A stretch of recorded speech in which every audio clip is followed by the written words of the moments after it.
नमस्कार, धर्म क्षेत्र में आप सभी का स्वागत है और मैं दीपक शर्मा एक बार फिर से हाजिर हूं धर्म क्षेत्र के एक नए एपिसोड में।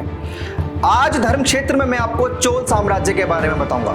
इससे पहले मैंने पांड्य साम्राज्य के बारे में बताया था, जिसे दर्शकों ने काफी पसंद किया था। इन साम्राज्यों के बारे में हमारे इतिहास में नहीं पढ़ाया जाता, नहीं बताया जाता, और जो भी थोड़ा बहुत बताया गया है वो सिर्फ नाम मात्र है। ये जो साम्राज्य हुआ करते थे, इनकी टेक्नोलॉजी और विकास की रफ्तार इतनी तेज हुआ करती थी और ऐसे ऐसे काम इनके राज्य में हुआ करते थे कि पूरी दुनिया में इनका नाम था। लेकिन भारत के लोगों के दिमाग में मुगलों के गुणगान को कूट कूट कर भर दिया गया है कि जो कुछ भी किया है भैया मुगलों ने किया है। एक इकोसिस्टम ने मुगल नैरेटिव को सेट कर दिया और इन गौरवशाली साम्राज्य के इतिहास को दबा दिया। आज के दौर में इंटरनेट के जमाने में जैसे जैसे इतिहास उजागर हो रहा है, इन साम्राज्य के बारे में लोग जान रहे हैं, फिल्में इनके ऊपर बन रही हैं। एक और बात मैं आपको बताऊं कि जो काम हमारे इतिहासकार नहीं कर सके वो काम फिल्म मेकर कर रहे हैं। दक्षिण भारत की एक फिल्म पांड्य साम्राज्य को लेकर बनी थी और दक्षिण भारत की एक फिल्म चोल साम्राज्य को लेकर बनाई गई है। यहां मैं बॉलीवुड की बात नहीं कर रहा हूं, क्योंकि बॉलीवुड किस तरह की फिल्में लेकर आता है, क्या नैरेटिव उनका होता है, इस पर तो एक अलग से टॉपिक बन सकता है। खैर, हम यहां बात चोल साम्राज्य की कर रहे हैं, जिसे हर किसी को जानना चाहिए। अब जैसे ही चोल साम्राज्य का जिक्र होने लगा, लोग इनके इतिहास के बारे में जानने लगे, तो कुछ लोगों को यह चीज हजम नहीं हुई, क्योंकि मुगल नैरेटिव जो सेट किया हुआ है वो ध्वस्त होने लगा, मुगलों का महिमा मंडन खतरे में आने लगा। तो आज से करीब 2300 साल पहले चोल साम्राज्य की स्थापना हुई थी और उस दौर में मुगल भारत तो क्या, दुनिया में कहीं भी नहीं थे। अब जो लोग ये बोलते हैं कि मुगलों ने भारत में ये किया, मुगलों ने भारत में वो किया, भारत तो मुगलों से पहले शून्य था, आज मैं उनको बताऊंगा कि भारत में मुगलों से पहले क्या था। चोल साम्राज्य भारत के अलावा भी कई देशों में फैला हुआ था। आज के तमिलनाडु, आंध्र प्रदेश, केरल, ओडिशा, पश्चिम बंगाल में ये फैला हुआ था और इसके अलावा आज के Bangladesh, Myanmar, Thailand, Vietnam, Indonesia और कंबोडिया तक ये साम्राज्य फैला हुआ था। अब आप सोचिए कि जिस मुगल साम्राज्य को इतना बढ़ा चढ़ाकर हमें बता दिया जाता है और उससे ज्यादा विशाल और समृद्ध साम्राज्य को हमारे इतिहास में दबा दिया जाता है। चोल साम्राज्य 1500 सालों तक अस्तित्व में रहा। अब आप खुद सोचिए कि जो साम्राज्य 1500 सालों तक अस्तित्व में रहा और इतना समृद्ध और विशाल था, उस साम्राज्य के बारे में आप और हम कितना जानते हैं। 20 से ज्यादा राजा चोल साम्राज्य में हुए। राजराजा प्रथम इस साम्राज्य के सबसे शक्तिशाली राजा कहे जाते हैं और इस साम्राज्य के आखिरी राजा राजेंद्र तृतीय जो थे, उनका नाम तो पूर्वी देशों में, चाइना में हुआ करता था और इधर पूरे अफ्रीका में उनका नाम हुआ करता था, क्योंकि समुद्र के रास्ते ये व्यापार किया करते थे। चोल राजाओं ने वो किया जो मुगल कभी नहीं कर पाए।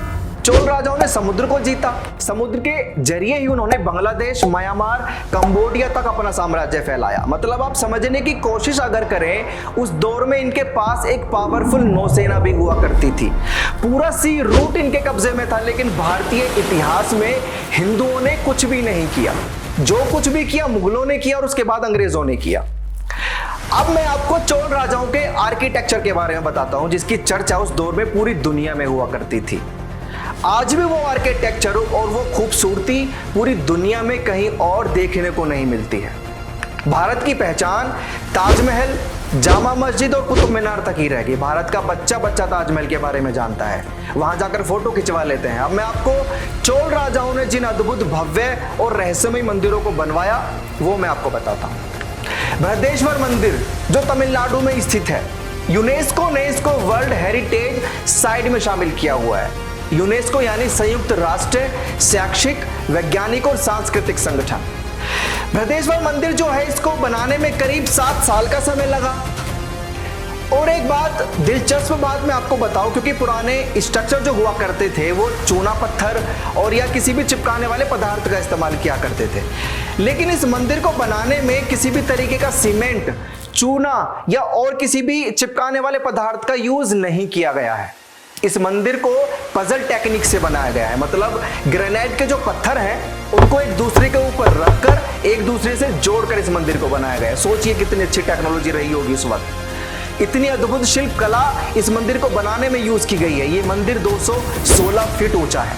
इस मंदिर के गुंबद पर 81,000 किलो का एक विशाल पत्थर रखा गया है। अब आप सोचने वाली बात यह है कि टेक्नोलॉजी किस तरीके की इस्तेमाल की गई है इस मंदिर को बनाने में।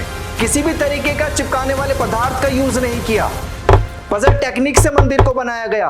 216 फीट ऊंचाई पर 81,000 किलो का पत्थर रख दिया गया, लेकिन हमें इस मंदिर के बारे में कभी नहीं बताया गया। ताजमहल को हर कोई जानता है, वहां जाकर बच्चे बड़े या बूढ़े जो भी हैं उसके टीले को पकड़कर फोटो खिंचवा लेते हैं, लेकिन इस मंदिर के बारे में किसी ने नाम तक नहीं सुना होगा इस मंदिर का। हमारे इतिहास में न जाने ऐसे कितने और अद्भुत और शिल्प कला से भरपूर मंदिर और स्ट्रक्चर भरे पड़े हैं जिनको जानकर हैरानी होती है। चोल साम्राज्य को भारत के उस दौर का गोल्डन पीरियड कहा जाता था, लेकिन आप और हम में से कितने लोग इसके बारे में जानते हैं। इस मंदिर के गर्भ में भगवान शिव का 13 फीट ऊंचा शिवलिंग मौजूद है। ऐसे ही न जाने कितने मंदिर चोल राजाओं ने बनवाए और अपनी शिल्प कलाओं के लिए वो जाने जाते थे और रहस्यों के लिए जाने जाते थे। तमिलनाडु में एक और मंदिर है, ऐरातेश्वर मंदिर, गंगईकोंड चोलापुरम मंदिर, ये भी बड़े फेमस और प्रसिद्ध मंदिर हैं, लेकिन हमारे इतिहास में ये सब नहीं बताया जाता, नहीं पढ़ाया जाता। मुगल काल से पहले भी बड़े बड़े एम्पायर हुआ करते थे जो पूरे अखंड भारत पर राज किया करते थे, क्योंकि कुछ लोग बोलते हैं कि मुगल जो साम्राज्य था वो बहुत बड़ा था, बहुत विशाल था और पूरे भारत में था, इसलिए उसको इतिहास में पढ़ाया जाता है, उसके बारे में बताया जाता है।